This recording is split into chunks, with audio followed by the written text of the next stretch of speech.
Hiraya manawari ating abutin.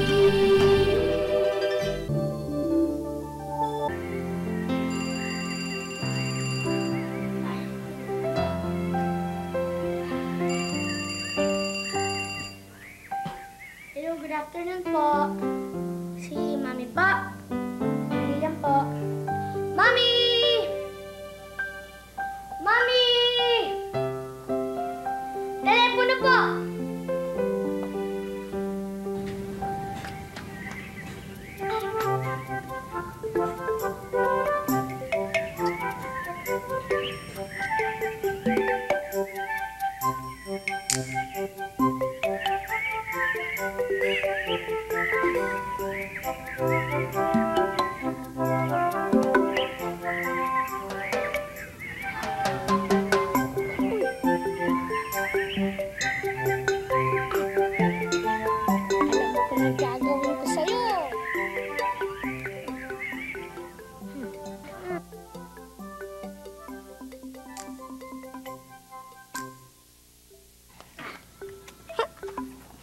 Aliyan na kita. Palili pa rin kita.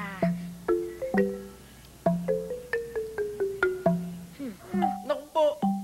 Naku! Wag! Wag! Wag! Wag! Palili pa rin kita. Sobra!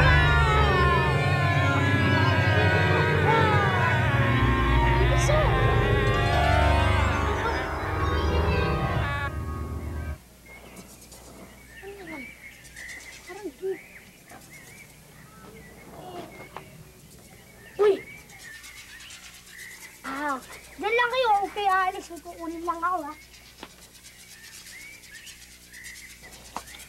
Ano kaya ang pinturahan ko kayo ng kulay puti?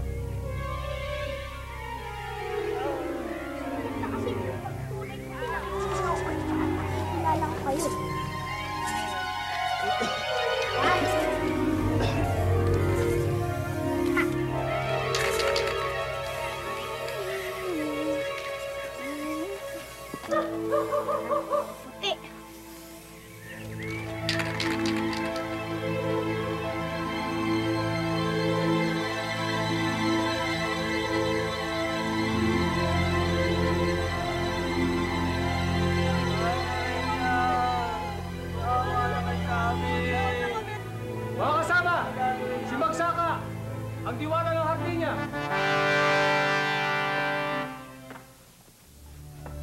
Salamat Bagsak at dumating ka. Kailangan namin ang iyong saklolo. Reyna Rufa, ano nangyari dito? Bakit hilong-hilo ang mga langgam? Nandito na naman ang higanting bata. Ginawa na naman kami laruan. Hindi sila nakadaman. Marami ang nasaktan. Bagsak, tingnan mo ang ginawa kay Pepito. Tingnan mo. Nakatakas ako sa iyong pangkong yan.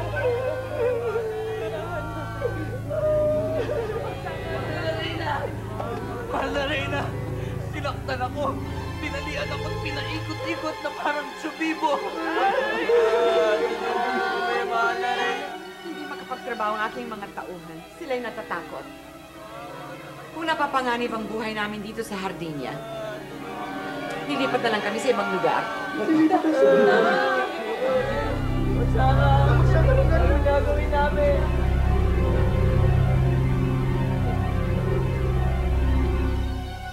Huwag kayong mag-alala. Ako ang mahala.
Huwag mo akong sasaktan.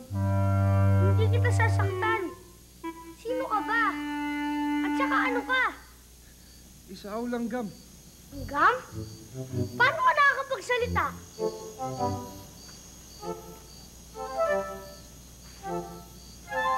At saka, bakit mas malaki ka sa akin?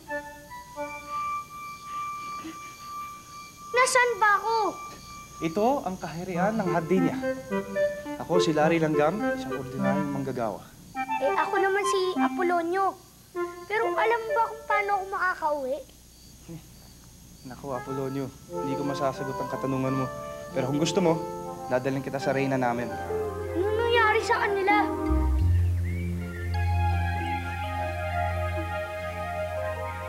Saktan na naman siguro sila ng higanting bata.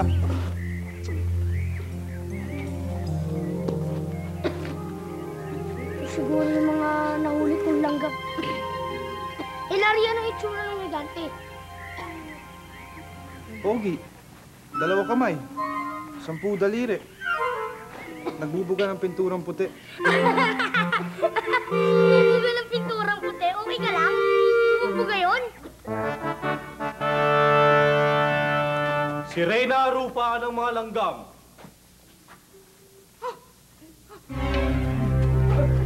Mahal na reyna, hindi po kalaban to. Pinakikilala ko po si Apolonio. Eh, naliligaw ho siya dito sa kaharian natin eh. At nais niya hong makauwi. Opo. Malugod kitang tinatanggap, Apolonio. Saglit lang. At meron akong mas mahalagang bagay na dapat asikasuhin. Sige po. Kawawa naman ang aking mga manggagawa. Hanggang kailan magtatagal ang pagkain na naipon natin? Hanggang 2 araw na lang po. At kakapusin na tayo. Larry, anong pinagsasasabi nila? Sinasabi niya na maubos na pagkain namin. Kasi maraming manggagawang nasaktan ng higanting bata eh. Kaya kung wala kami, kawawa naman kaming lahat magugutom. Ikaw naman, Apolonio. Opo. Mabuti pa hanapin mo si Magsaka. Siya lang makakaalam kung paano ka makakauwi. Larry Langgam, samahan mo kaya itong bata. Larry, hindi naman sigurong masyadong masama yung higanting batang yun. Ano? Tuwang-tuwa nga siya nung pininturahan niya ako eh.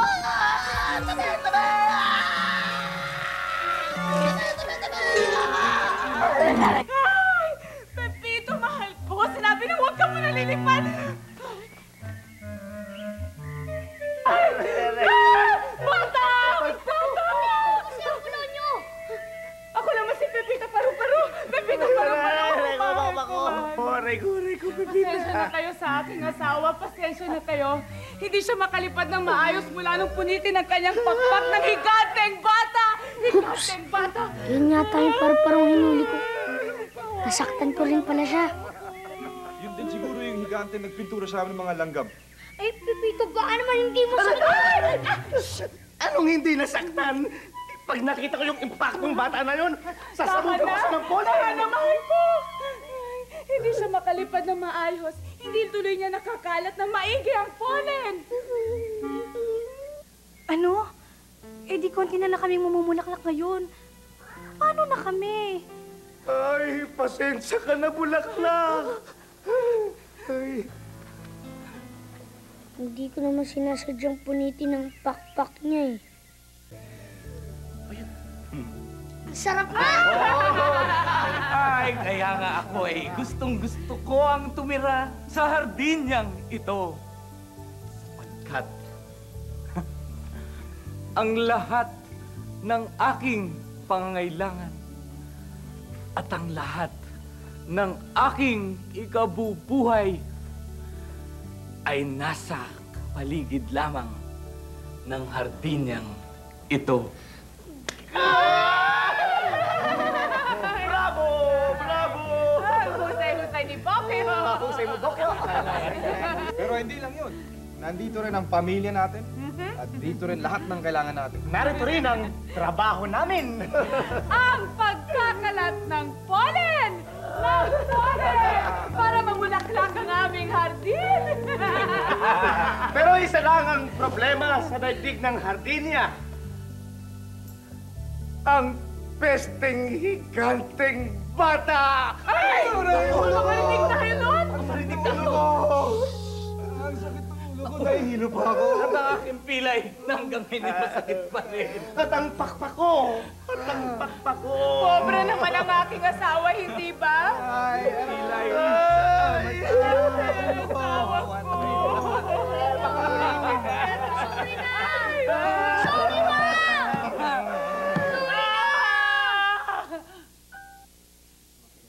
Hindi ko naman sinasadya saktan kayo eh. Ibig sabihin, ikaw ang higanting bata? Ako nga. Hindi ko naman alam na... Na may buhay din kaming mga insekto?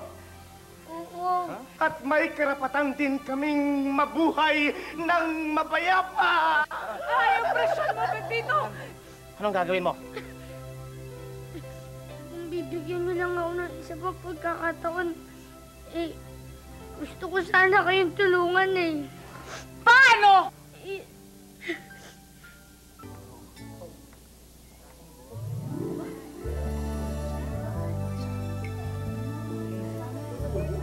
Ano? Malinis na ba ako? oh, malinis ako na ng siguro! Nilagay malinis na eh! Lahat tayo, malinis na. Salamat. Salamat. Eh, kung alam ko lang sana na gano'n ang mangyayari, di sana hindi ko na ginawa yun.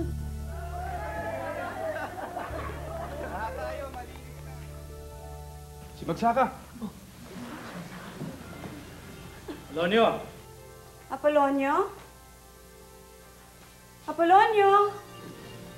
Oh, tinatawag ka ng nanay mo, Oo nga po eh.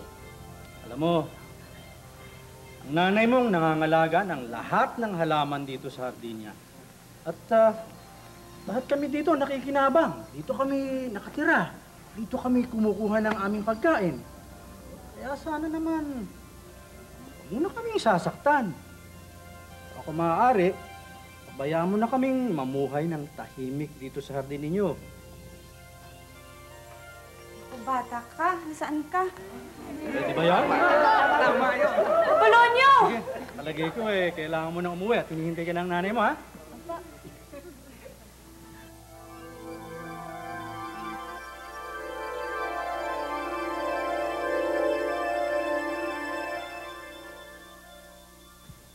Apolonio!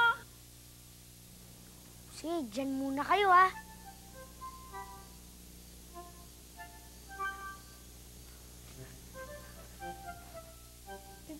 Pipito! Kayo ba yan? Ay, Apolonio! Ako, bata ka!